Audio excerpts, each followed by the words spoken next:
اعوذ باللہ من الشیطان الرجیم بسم اللہ الرحمن الرحیم فانطلقا حتى اذا اتایا اہل قریة استطعما اہلها فابوا ان يضيفوهما فوجدا فيها جدارا يريد ان ينقض فاقامه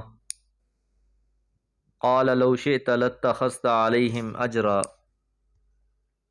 قال هذا فراق بيني وبينك سأنبئك بتأويل ما لم تستطع عليه صبرا أما السفينة فكانت لمساكين يعملون في البحر فأردت أن أعيبها وكان وراءهم ملك يأخذ كل سفينة غصبا۔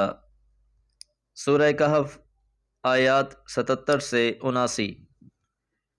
فانطلقا، حضرت خضر اور حضرت موسیٰ علیہ السلام چل پڑے، حتیٰ یہاں تک کہ اذا اتایا وہ دونوں آئے اہل قریۃ ایک بستی والوں کے پاس۔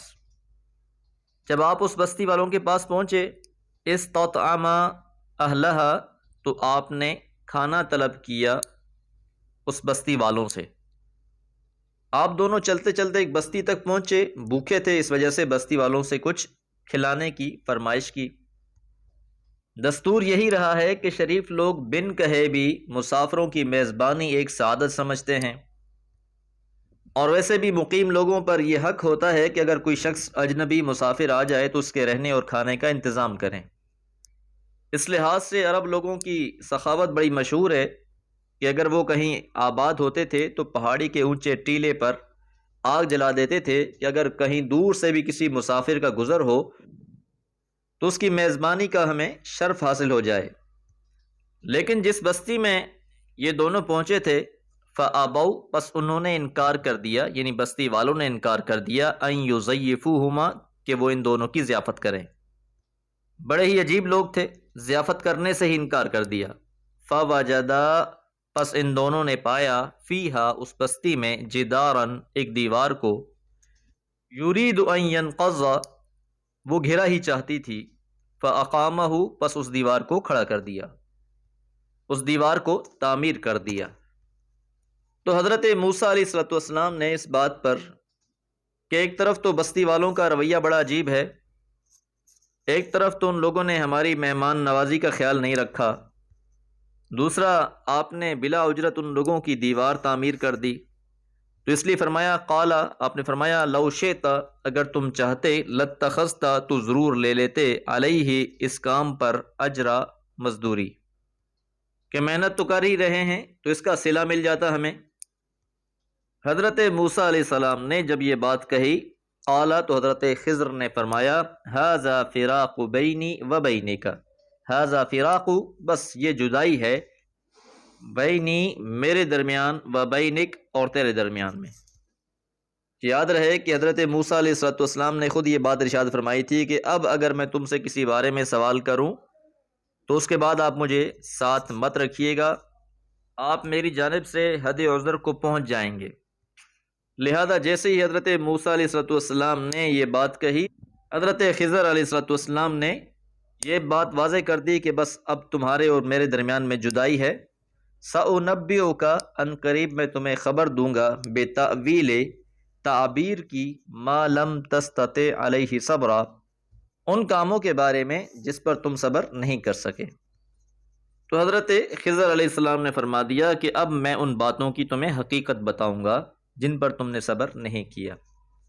اما السفینۃ، رہی کشتی، فکانت، پس تھی، لمساکین، مسکینوں کی، یعملون فی البحر، وہ کام کرتے تھے سمندر میں، فاردت، پس میں نے ارادہ کیا، ان اعیبہا، کہ میں اسے عیب دار بنا دوں، یعنی اس کشتی کو عیب لگا دوں۔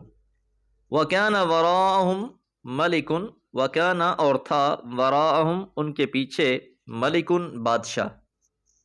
کون سا بادشاہ؟ یأخذ کل سفینۃ، یأخذ، وہ لے لیتا تھا، کل سفینۃ، ہر کشتی، غصبا، غصب کر کے، کہ بادشاہ جو بھی کشتی کو پاتا اسے زبردستی ضبط کر رہا تھا۔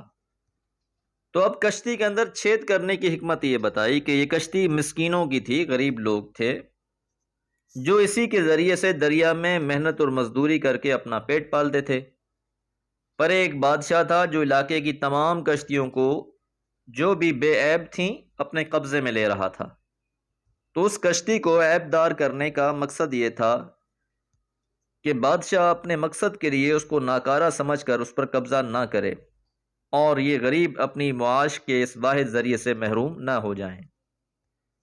تو اس مثال سے ہمیں بھی یہ بات سمجھ لینی چاہیے کہ جو بھی غریبوں، مسکینوں یا نیکوکاروں کو اگر کوئی مالی یا معاشی نقصان پہنچتا ہے تو اس نقصان کے اندر بھی کوئی نہ کوئی فائدہ مضمر ہوتا ہے، اس لیے انہیں چاہیے کہ اس پر صبر کریں، اللہ تعالیٰ کے فیصلے پر راضی رہیں، اور اس بات پر یقین رکھنا چاہیے کہ اللہ کا کوئی بھی فیصلہ مصلحت اور حکمت سے خالی نہیں ہوتا۔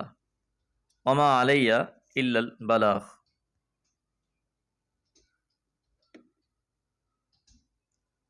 اعوذ باللہ من الشیطان الرجیم، بسم اللہ الرحمن الرحیم۔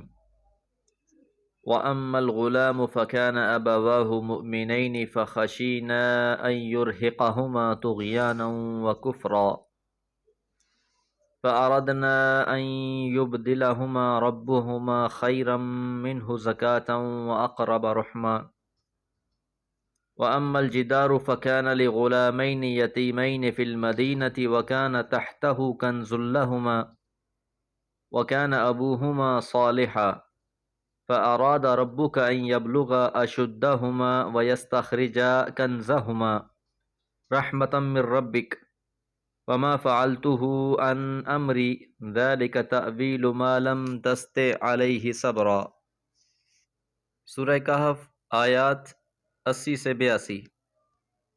پچھلی آیت مبارکہ میں ہم نے کشتی میں چھید کرنے کی حکمت کے بارے میں جانا۔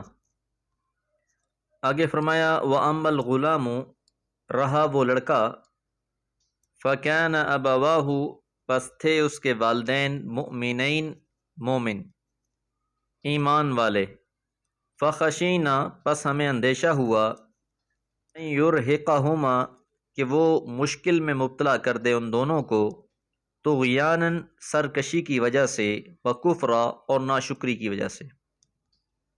اب یہ لڑکے کے قتل کی حکمت بیان کی کہ اس کے ماں باپ مومن تھے اور یہ کفر پر اٹھنے والا تھا۔ ہمیں اندیشہ یہ ہوا کہ جوان ہو کر ماں باپ کو اپنی سرکشی اور نافرمانی سے مبتلا اذیت کر دے گا، لہٰذا اللہ تعالیٰ کی حکمت اور منشا یہ تھی فَأَرَدْنَا، پس ہم نے ارادہ کیا، أَن يُبْدِلَهُمَا، کہ ان دونوں کو نعم البدل عطا کر دے، ربُّهُمَا، ان دونوں کا رب، خیرا منہ، اس سے بہتر۔ کس لحاظ سے بہتر؟ زکاتن، کہ وہ پاکیزہ نفس ہو، وَأَقْرَبَ رُحْمًا، اور مروت اور درد مندی کے لحاظ سے اس سے بڑھ کر ہو۔ کہ اللہ تعالیٰ نے یہ اولاد اس سے کیوں لی؟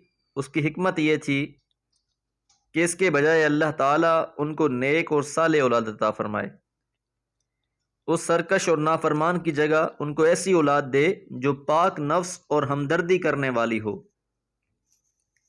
یہ مثال ہے اس بات کی کہ اہل ایمان کو اگر کوئی مصیبت جانی پہنچتی ہے تو اس میں بھی اس کے لیے کوئی خیر عظیم مضمر ہوتا ہے جس کو صرف اللہ ہی جانتا ہے۔ اس وجہ سے اہل ایمان کو چاہیے کہ وہ اس پر صبر کریں۔ جس دن اس کی حکمت واضح ہوگی، معلوم ہو جائے گا کہ جو کچھ اللہ نے کیا تھا اس میں یقیناً خیر اور بھلائی تھی۔ اس کے عطا کرنے میں بھی راز ہوتے ہیں، اس کے لینے میں بھی حکمتیں، لہٰذا اللہ کی عطاؤں پہ انسان کو شکر گزار اور لینے کی صورت میں انسان کو صبر کا دامن پکڑ لینا چاہیے۔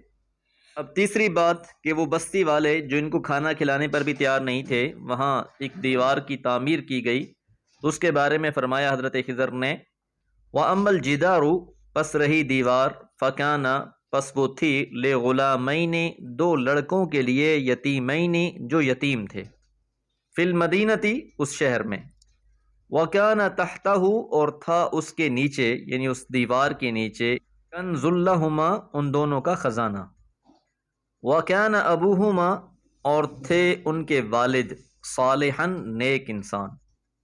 فَأَرَادَ رَبُّكَ پس ارادہ کیا آپ کے رب نے ان یبلغا کہ وہ دونوں پہنچ جائیں اشدہما اپنی جوانی کو ویستخرجا اور وہ دونوں نکالیں کنزہما اپنے اس خزانے کو رحمتاً یہ رحمت تھی من ربی کا آپ کے رب کی طرف سے۔ اب اللہ تعالیٰ کی حکمتیں دیکھیں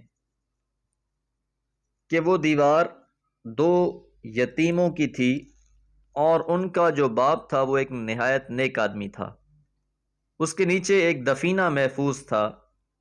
اب اگر یہ دیوار گر جاتی تو اندازہ لگائیں کہ جو لوگ دو مہمانوں کو کھانا کھلانے کے لیے تیار نہیں تھے وہ بستی والے بھلا ان دو بچوں کے مال کو کیسے محفوظ کرتے؟ نتیجتاً یہ یتیم اس سے محروم ہو جاتے۔ اس وجہ سے تمہارے رب نے یہ چاہا کہ یہ دیوار ان بچوں کے جوان ہونے تک قائم رہے تاکہ جوان ہونے پر وہ یہاں سے اپنا خزانہ نکال لیں۔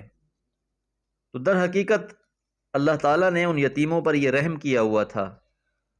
تو حضرت خضر کا اس دیوار کو تعمیر کرنا کوئی ان بستی والوں پر مہربانی نہیں تھی بلکہ اللہ کا حکم تھا اور یہ یتیموں کے لیے بطور رحمت تھا۔